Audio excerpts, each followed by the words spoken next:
Nimeshindwa kabisa kupuuza ndoto ambazo nimekuwa nikiota juu ya taifa la Tanzania kuanzia mwaka 2023 mpaka leo hii tarehe 1 mwezi wa 10 2025, kwa sababu kama mpaka muda huu nipo Marekani kupitia ndoto ambayo niliota tarehe 21 mwezi wa 3 2024, kwa maana mwaka jana nilipokuwa kwenye maombi ya siku 100 nikiombea uamsho na maono aliyokuwa amenipa Mungu. Basi nawezaje kupuuza ndoto ambazo nimekuwa nikiota juu ya taifa la Tanzania, ikiwa hata wito wangu wa kumtumikia Mungu full time ulianzia kwenye maono, lakini pia kwenye ndoto iliyonifanya niache kazi ya walimu mwaka 2020 na kuamua kumtumikia Mungu full time, nikiwa sijui pa kuanzia, lakini nikawa namsikiliza Mungu na Mungu amekuwa akiniongoza kupitia neno, kupitia maombi na kupitia ndoto. Kwa hiyo inakuwa ngumu kupuuza, lakini pia kuna baadhi ya ndoto ambazo kuna watu niliwaota kwenye ndoto na sasa ninaona wanavaa uhusika wa kile ambacho niliota kwenye ndoto. Kwa hiyo nimeona ni vyema nishare hizi ndoto ili angalau kufanya kwamba watu wajue, na kama kuna jambo tunaweza kusimama kwa pamoja tusimame, kuliko kuja tu kusema kwamba Mungu alikuwa amenionyesha. Ni sana kwamba watu waweze wakaamini, kwa sababu ni sana kwamba umesubiri litimie ndio useme ulikuwa umeota. Kwa hiyo ninaomba Mungu anisaidie kwa hilo, na mimi sio mzuri sana wa kuongea, ila ni mzuri wa kuhubiri. Kwa hiyo ninaomba tu nimtangulize Mungu kwa maombi hata dakika moja, ili kila ambacho Mungu angeweza kukisema mwenyewe kama angeongea direct, basi anitumie mimi kusema. Tuombe. Mwenyezi Mungu na Baba yetu wa mbinguni, tazama, wewe uliweza kumtumia Musa aliyekuwa mzito wa kunena kwa ajili ya wana wa Israeli, na mimi Musa Malaba unaweza ukanitumia pia kufikisha ujumbe kwa taifa. Baba, naomba uniongoze. Tumia kinywa changu Bwana. Ondoa maneno yangu mwenyewe, weka maneno yako Bwana. Nipe hofu ili nisiongeze neno wala kupunguza neno. Ninaomba haya kwa jina la Yesu. Amen. Ndugu wapendwa, ujumbe wangu una sehemu 3. Sehemu ya kwanza ni ndoto ambazo nimekuwa nikiota juu ya taifa la Tanzania. Sehemu ya pili ni juu ya maandamano yanayopangwa kufanyika tarehe 29 mwezi wa 10 2025, yanayolenga kupinga uchaguzi siku hiyo na kudai mambo mengine ambayo yanadaiwa kwa taifa la Tanzania. Na jambo la 3 nitakaloongelea ni kwa habari ya ujumbe ambao nimekuwa nao, ujumbe wa kimungu kwa taifa la Tanzania ambao unaendana na haya yanayoendelea kwa sasa. Na nitaomba mnisaidie kushare ujumbe huu kwa watu ambao wanahusika moja kwa moja, akiwemo Rais mstaafu Kikwete, Rais Samia, Naibu Waziri Doto Biteko, Askofu Josephat Gwajima, Askofu Dickson Kabigumira wa makanisa ya ABC, Father Kitima wa RC, Mwalimu Christopher Mwakasege, Mchungaji Eliona Kimalo wa KKT, na Maria Salungi, Mangi Kimambi, aliyekuwa balozi wa Cuba, ndugu Humphrey Polepole, Advocate Mwabukusi, na yote ambayo nitakuwa nimemsahau kwenye ujumbe huu ila anahusika. Okay, ninaomba nianze na sehemu ya kwanza kwa habari ya ndoto ambazo nimekuwa nikiota juu ya taifa la Tanzania. Nianze na ndoto ambayo niliota tarehe 24 mwezi wa 8 2023, ambapo nilikuwa kwenye huduma ya ICT Malampaka. Nikiwa huko nakumbuka Mungu alinitumia kwa sehemu, kuna watu walikuwa wanaumwa miguu na Mungu akawaponya. Kuna dada mmoja ambaye alikuwa na miaka 7 kwenye ndoa, hana mtoto, na ninavyosema hivi Mungu amempa mtoto tayari. Kwa kuna namna Mungu alinitumia. Nilikuwa na mtumishi mmoja anaitwa Eliudi Simbeye. Lakini nikiwa huko pia nilikuwa na maombi usiku ya mkesha. Kwa hiyo tarehe nikaota kuna machafuko kwenye taifa la Tanzania, ambapo niliona kulikuwa kuna mapigano kati ya wananchi na watu waliokuwa na silaha, bunduki, ambao baadhi walikuwa wamejificha nyuso na wengine walikuwa wamejifunga kitambaa. Na kwa hiyo ndoto nilipoiota niliwaza sana, kwa sababu mimi sio mwepesi wa kuota ndoto, lakini mara nyingi nikiota ndoto inatimia. Kwa hiyo nikawa nawaza, niliandika huo ujumbe Facebook. Huwa napenda kuweka Facebook ili iwe kumbukumbu. Hata kitu kikitimia watu wasije wakasema ni muongo. Kwa hata ile ushuhuda wa mimi kuwa Marekani, namna ilivyoanza kwenye ndoto, nikaona tangazo Facebook, kaenda kwa imani Uganda, baadaye nikaja kuota ndoto. Hiyo ndoto ikazaa pia kwenda South Africa ikazaa kuja huku Marekani. Zote hizo nimekuwa nikisha Facebook. Kwa hiyo inanisaidia kupunguza ile watu kusema kwamba uongo. Kwa hiyo ni ndoto ya kwanza. Na kadiri ambavyo tunaendelea, na kadiri ambavyo nilikuwa naendelea kumuomba Mungu, nilikuwa naonyeshwa kila nikiomba napata tu mzigo wa kuombea uchaguzi. Kwa hiyo kadiri ninavyoendelea kuona uchaguzi unavyoelekea na mambo yanavyoendelea, naanza kuona dalili ya ile ndoto ya machafuko kutimia. Kwa hiyo nimeona it is better kuwajulisha watu ambao wanaweza kuwa na mzigo wakaungana na mimi kuombea taifa, na Mungu yamkini akafanya njia pasipo na njia. Lakini ndoto ya pili niliota usiku wa tarehe 2 mwezi wa 5 mwaka huu 2025, ambapo usiku huo niliota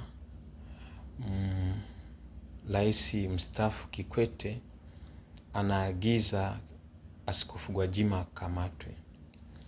Naongea kwa unyenyekevu kabisa, Rais Kikwete ana umri mkubwa na ana heshima yake kwenye taifa la Tanzania. Hata kama mtu kuna mahali anaweza akakosea, sisi ni binadamu wote tunakosea, haimaanishi kwamba umvunjie mtu heshima yake. Kwa hiyo ninaongea kwa kumheshimu kabisa, na sijataka kuficha jina lake, kwa sababu ujumbe huu sisi wananchi wa kawaida ni ngumu kumfikia kiongozi. Kwa hiyo ninasema kwa heshima, ili angalau yamkini ujumbe unaweza kumfikia. Mungu anapoleta ujumbe kwa mtu huwa haleti kama mwanadamu huwa analeta kwa ajili ya ubaya, lakini Mungu anapoleta ujumbe kwa mtu ni kwa nia njema. Ndio maana nimeona nimtaje moja kwa moja, maana kusudi la Mungu kwa Rais Kikwete sio baya. Mungu anapoonyesha kitu, anapokutaja mahali, manaka ana lengo zuri na wewe. Ni wetu kusimama kwa nafasi yako, ndio maana nimemtaja, na naomba niliweke vizuri hilo. Kwa hiyo kilichonifanya hiyo ndoto nione kwamba ndani yake sio tu ndoto bali na kusudi la Mungu, ni baada ya kuamka asubuhi nikakutana na ujumbe Facebook kwamba makanisa ya Askofu Gwajima yamefungiwa. Nikasema kwa nini niote ndoto hii kwamba Rais Kikwete anaagiza Askofu Gwajima akamatwe, alafu kumbe usiku huo huo makanisa ya Gwajima yamefungiwa. Mungu huwa ana mafumbo. Kwa hiyo ndoto haimuhusishi moja kwa moja Rais Kikwete kwamba alihusika na agizo hilo la makanisa ya Gwajima kufungwa. Mimi nasema tu kwa kila ambacho nilionyeshwa kwenye ndoto. Kwa hiyo moja kwa moja nikasema Mungu mara nyingi huwa anionyeshi ndoto ikiwa hana kazi na mimi kwenye hiyo ndoto. Kwa nikasema hapo kuna kazi Mungu ananionyesha, au kuna kitu Mungu anataka nikijue au nikifanyie kazi au nisimame. Kwa nikaendelea tu kuunganisha sasa na ndoto nyingi ambazo zimekuwa zikitokea zikinijia juu ya taifa la Tanzania. Kwa ikanibidi nibebe mzigo wa kuombea taifa la Tanzania kwa mzigo zaidi. Basi imeenda, baadaye nikaja kuota tena ndoto, ila nimeweka tarehe Facebook, nitaenda kuiangalia. Niliota ndoto ya kwamba niko mahali ambapo kulikuwa kuna shamba. Kwenye ndoto niliona kulikuwa kuna shamba la mpunga. Hilo shamba lilionekana lilikuwa ni la umma, lakini kuna watu wachache ambao walikuwa wamejimilikisha hilo shamba, na walikuwa wamefuga mbwa wa kisasa ili kulinda hilo shamba, ambapo mtu kikaribia kama sio mhusika wa hicho kikundi, manake unashambuliwa na hao mbwa. Basi mimi nika na hilo shamba lilikuwa kubwa sana. Na mpunga ulikuwepo ambao ulikuwa umeiva, mwingine ndo ulikuwa unachanua, mwingine ndo ulikuwa unapandwa. Kwa mimi nikawa ninapita karibu na hilo shamba. Ni kama nilikuwa natafuta kitu. Si nilikuwa natafuta kuvuna. Maana ilikuwa ni kama shamba la umma, kwa kila mtu alikuwa anaweza kujihudumia. Basi wakaniona wale wahusika ambao wameweka mbwa wa kizungu kulinda mashamba hayo ili yawe ya kwao. Basi wakaanza kunifukuza na hao mbwa.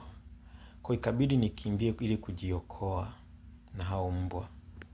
Basi nikakimbia, nikafanikiwa kuvuka ng'ambo ya pili ya barabara. Kwa mbwa kama 3 hivyo wakawa wameniacha, lakini kuna mbwa mmoja akaendelea kunifuatilia. Basi alipokaribia karibu, mimi nikapanda kwenye mti wa mnyaa, ila kumbe huo mnyaa ulikuwa umekauka. Kwa nilipopanda juu ukaanza kushuka chini. Mbwa naye amekaribia. Nikakata tawi ili nimpige, kumbe hilo tawi lilikuwa limeoza. Kwa bado likakatika. Kwa mbwa akaja kasi. Alipokuja kasi, ndani yangu ikanijia sauti ya kwamba tumia mikono yako kumuua, la sivyo atakuangamiza. Kwa hiyo ikabidi nitumie mikono yangu, nikamshika kwenye shingo, nikamnyonga mpaka akafa. Alipokufa tu hivi nikamwona Askofu Gwajima amekuja, anataka tupigane. Nikamwambia mimi na wewe haipo haja ya kupigana. Akaniambia eti. Basi tukawa tumeshikana mikono hapo. Tuliposhikana mikono ndoto ikaishia hapo. Nilipozinduka nikasema, mbona mimi sio mshabiki wa Askofu Gwajima? Maana mimi ni mtumishi wa Mungu, kama mnavyojua wainjilisti, na Mungu akawa amekupa wito, mzigo wa huduma, huwazi mambo mengine ya siasa. Akasema mbona mimi sio mshabiki wa CCM, sio mshabiki wa Chadema, sio mshabiki wa Gwajima. Kwa nini nimemwota mara mbili? Na kwa nini tumetaka kupigana baadaye tukashikana mikono? Na kwa sehemu Mungu amenijalia kuwa na ufahamu juu ya ndoto. Kwa hiyo kwa haraka nilipowaza kwamba Mungu amenipa mzigo wa kuombea taifa, na kwenye ndoto nimeota shamba la umma ambapo kuna mpunga, ila kuna watu wachache ambao wameamua kulimiliki shamba la umma na wakaweka mbwa wa kisasa. Moja kwa moja ndani yangu nikasema kwamba hili shamba la umma ni taifa la Tanzania, na huo mpunga ni rasilimali za Tanzania. Na hao watu wachache, kikundi cha watu wachache ambao wameamua kufuga mbwa ili walimiliki hilo shamba, ni watu yamkini ambao wengine ni viongozi, wengine sio viongozi, ambao wameamua kujimilikisha rasilimali za Tanzania. Na hao mbwa wa kizungu manake ni watu ambao wako au mbwa wa kizungu, inawezekana ni watu ambao wako ndani ya mfumo wa serikali na wengine nje ya serikali, ila sio mfumo rasmi wa kulinda rasilimali ya Tanzania, bali ni mfumo wa kulinda rasilimali kwa ajili ya kikundi hicho cha watu. Ndio maana mbwa wa kisasa. So unajua ukisasa ya mbwa wa kisasa, manake sio rasmi. Basi kwa nikasema hapa, lakini pia nikawaza kwa habari ya mbwa kunifuatilia, manake nikawaza kwamba kuna kitu ambacho Mungu anataka nisimame, ingawa kina hatari, ila natakiwa kumtazama yeye. Ndio hiyo kufuatiliwa na huyo mbwa. Na kwa habari ya kupanda kwenye mti na kutaka kumpiga kwa kutumia mti ukawa hauna nguvu, umekatika, ni pale ambapo unajaribu kupigana na adui yako kwa njia za kawaida, hutafanikiwa. Kwa hiyo nilipokaa chini nikasema hii ndoto ina maana. Lakini pia nikamwaza Askofu Gwajima, nikahusisha na ujumbe ambao nilipewa 2022 kwamba nimwambie Askofu Gwajima kwamba atangaze maombi ya kuombea taifa kwa ajili ya uchaguzi unaokuja 2025. Lakini pia nikawa na ujumbe kwamba kumwambia kwa habari ya uamsho ambao Mungu anakusudi kuleta Tanzania. Kwa sababu mimi sikuwa na access na Askofu Gwajima, ikabidi nimtumie Askofu Dickson Kabigumila. Ndio maana nimemtaja kwenye ujumbe huu wangu kwamba kuna watu wanaweza kumfikishia.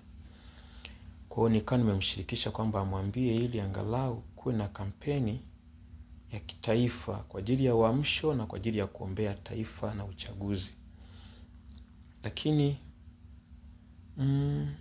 sikufanikiwa. Nilimjulisha Askofu Kabigumila. Lakini baada ya miezi nikamuona Askofu Gwajima anafanya mikutano ya Injili Tanzania nzima. Lakini nilipoifuatilia hiyo mikutano ya Injili, nikasema, kwanza nikafurahi kwamba Mungu, asante kwa kuwa ule ujumbe ambao ulinipa nimwambie Askofu Gwajima, umeona mimi nimeshindwa, ukaona umpe wewe mwenyewe. Lakini ambacho ndani yangu nilipoangalia mikutano hiyo aliyokuwa naifanya Gwajima na ujumbe ambao nilikuwa nimepewa kwa Gwajima ufanye ulikuwa ni tofauti. Kwa nikasema anyway, maana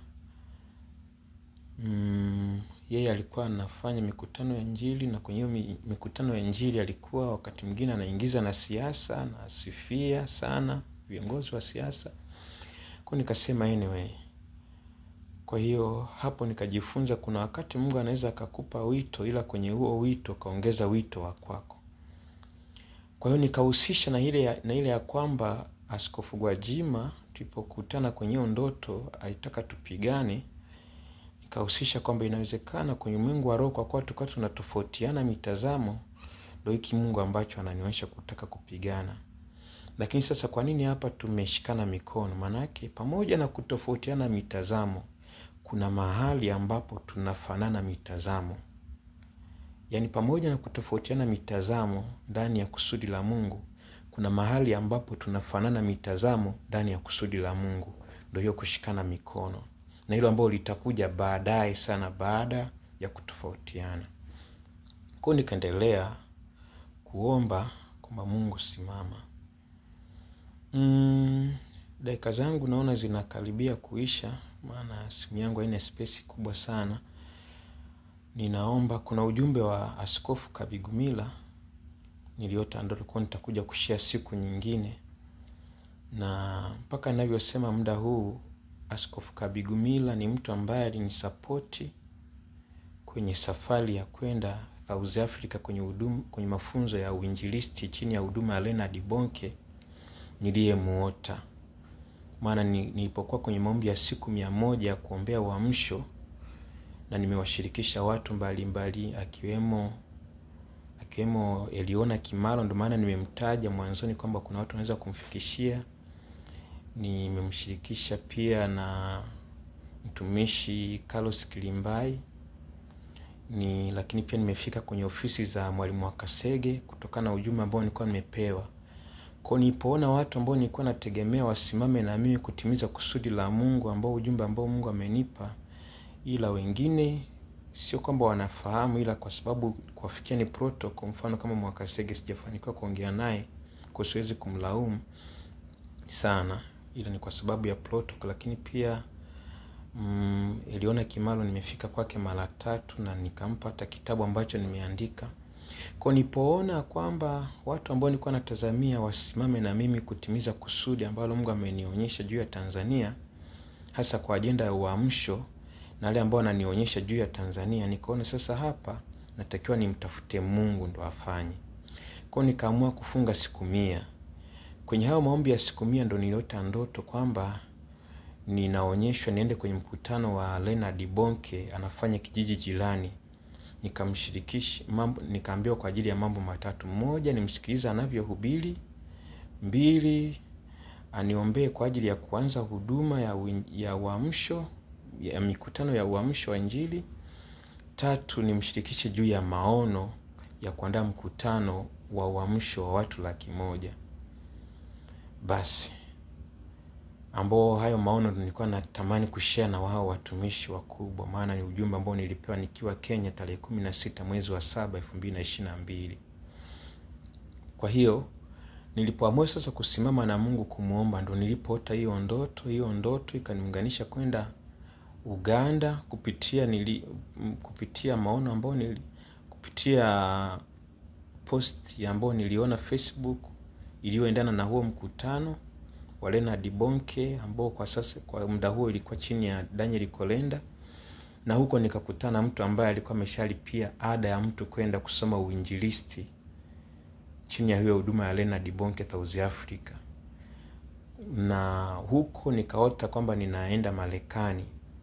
Kweli mwaka huu nikashangaa Mungu anafungua mlango, nikaja Marekani. Kwa nilipokuwa naunganisha matukio ya hizo ndoto na mpaka niko Marekani, ndio maana sijapuuza hizi ndoto za Tanzania. Kwa hiyo Askofu Kabigumila nilimuota hiyo mwaka jana kwamba nimeenda mahali nikawa sijapata support, ila nikakutana yeye akanisupport, na ni kweli nilipia nauli ya ndege kwenda na kurudi South Africa mimi na mke wangu. Lakini nikiwa huko nikaota ndoto kwamba nimerudi na bado hatujaweza kuambatana na Kabigumila. Nikasema hii ina maana gani? Na kweli baada ya muda mfupi kuna jambo ambalo nilimshauri akawa ameniblock Facebook, WhatsApp. Kwa tukawa tuna mawasiliano tena na Kabigumila. Ndio maana pia nimemtaja kwenye ujumbe huu. Ila nilimwambia kwamba pamoja na kwamba tunatofautiana mitazamo, ila kuna kusudi la Mungu ambalo anatuita kwa pamoja. Kikubwa tunahitaji kuheshimiana kama watumishi wa Mungu na kupeana nafasi bila kuangalia udogo wa mtu au umaarufu wa mtu. Lakini namheshimu sana kwa utumishi wake na moyo wake wa kusapoti watu, ambapo hahitaji matangazo, anasapoti kwa sababu ndani yake anasikia kusapoti. Kwa Mungu ambariki kwa hilo. Lakini kuna ndoto nyingine ambayo niliota juu yake ya kusimama na taifa la Tanzania. Muda wangu ni mchache ambao siwezi kushare yote. Ninaomba niingie upande wa pili kwa habari ya maandamano ya kupinga uchaguzi yanayopangwa kufanywa tarehe 29 mwezi wa 10 2025, ambapo yanaratibiwa zaidi na Mangi Kimambi pamoja na wengine wanaofuatilia ambao wanaunga kwa siri. Ninatamani niweke wazi ya kwamba nikihusisha ndoto ambao niliota kwamba kuna machafuko Tanzania 2023, ambapo hapo mtu hawezi kutegemea kwamba kunaweza kukatokea kupangwa kwa maandamano, mtu hawezi akategemea. Kwa nikihusisha hiyo ndoto na hiki kinachopangwa, ninaona kabisa kwamba yanaweza kufanyika. Lakini nilipokuwa nikiendelea kumuuliza Mungu kwa habari ya maandamano, kwamba Mungu, inakuwaje kwa habari ya maandamano? Na kwa nini maandamano? Umepanga wewe au ni nini? Nilipokuwa nikimwomba Mungu na kumuuliza juu ya hilo swala, Mungu ndani yangu nilisikia, nikiwa kwenye ombi nikasikia andiko la Wafalme. Naomba nikalisoma. Wafalme sura ya 19, Wafalme wa kwanza sura ya 19.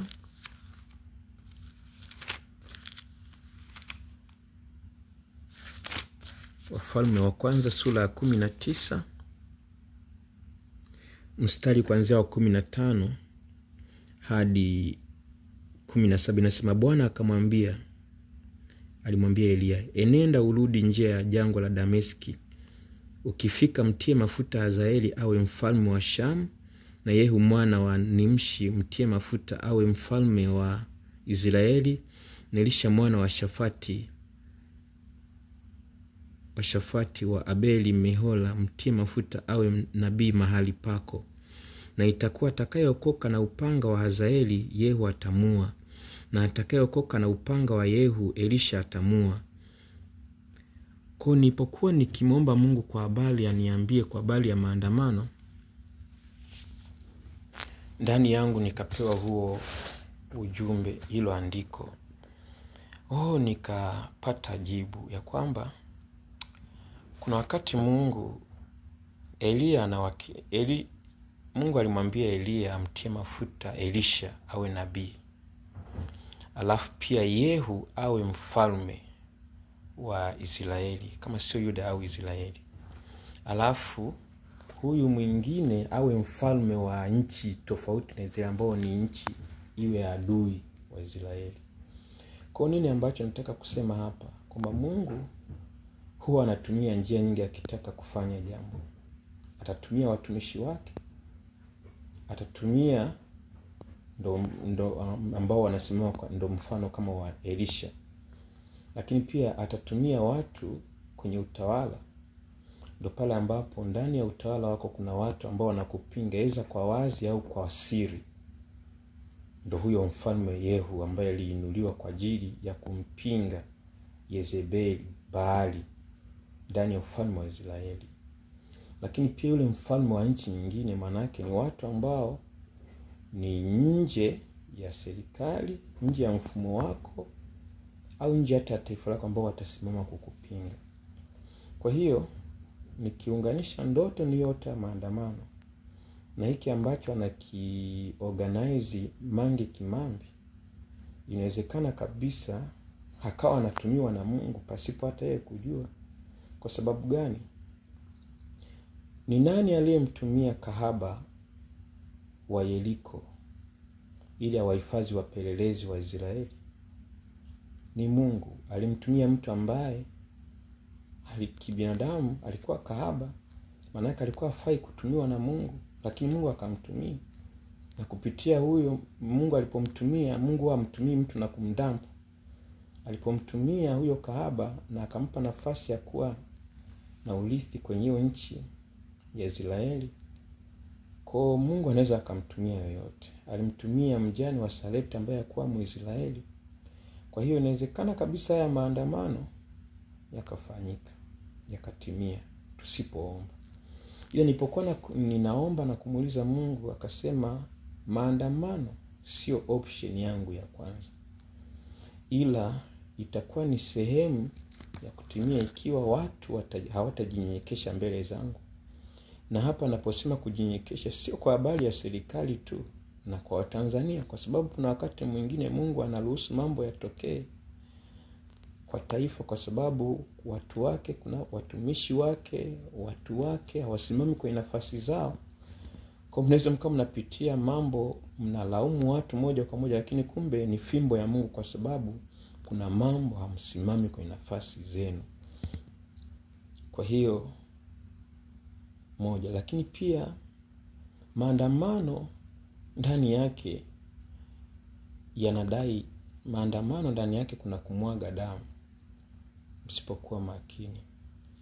Na hii inaashiria nini? Kwa sababu kuna damu za haki ambazo zimemwagika Tanzania. Kwa hiyo damu ina kanuni ya kudai damu au toba. Kwa maana yake usipolipa toba utalipa damu. Kwa hiyo Tanzania tusiposimama kuomba toba kwa yale ambayo tumemkosea Mungu, tutalipa damu. Kwa hiyo kama hatutaki kulipa damu, basi tulipe gharama ya toba mbele za Mungu. Naomba kwa hapo niishie hapo kwa habari ya maandamano hayo. Mimi sio sehemu ya maandamano, ila nataka kuwajulisha juu ya maandamano hayo. Inawezekana yakafanyika, yakatimia. Inawezekana tukawaza kwamba tunaweza kutumia vyombo vya dola kuzuia hayo maandamano, na tusiweze kuyazuia ikiwa nyuma ya hayo maandamano kuna mkono wa Mungu. Hilo ni jambo la pili. Jambo la mwisho ambalo nataka kuhitimisha ni ile ambayo nimesema ni ujumbe wa kimungu ambao ninahusianisha na haya yanayoendelea kwenye taifa la Tanzania. Mungu alinisemesha kwa habari ya kwamba Mungu amepanga kulitumia taifa la Tanzania kwa ajili ya uamsho. Yani taifa la Tanzania kwa sehemu ya nchi ambazo atazitumia kwa ajili ya uamsho wa Injili kabla ya kuja kwake. Kwa tangu mwaka 2020 nimekuwa nikiombea uamsho, ndio maana niliacha kazi ili nitumike. Ni ushuhuda mrefu, maana nimewahi kuona maono waziwazi mwaka 1998 nikiwa na miaka tu 7. Kwa hiyo sihitaji sana kuelezea kuitwa kwangu. Ila niseme tu kwamba mwaka 2021 nilifunga siku 200 kwa ajili ya kuombea uamsho. Kwa hiyo kuna agenda ya uamsho, na baadaye nikamuona Mwakasege, ndio maana nimemtaja pia kwenye huu ujumbe. Mwakasege akisema juu ya uamsho. Ila pia nikaona kukumbushwa na Mungu kwamba kuna watu wanasema juu ya uamsho, na nimewakusudia juu ya uamsho, ila wanahitaji kulipa gharama kwa ajili ya huo uamsho. Kwa ujumbe huu mfikie Mwalimu Christopher Mwakasege ya kwamba Mungu amemkusudia kwa sehemu ya watu watakaoleta uamsho, ila anahitaji kulipa gharama ya huo uamsho. Na sehemu ya kulipa gharama ni pamoja na kukubali uaibike kwa ajili ya Mungu, kutokubali kutunza heshima yako ili utimize cha Mungu. Mmoja wa watu ambao wana heshima kubwa nchini hapa ni Mwalimu Christopher Mwakasege, kwa hekima yake, nidhamu yake kwenye utumishi. Ila kuna wakati ambapo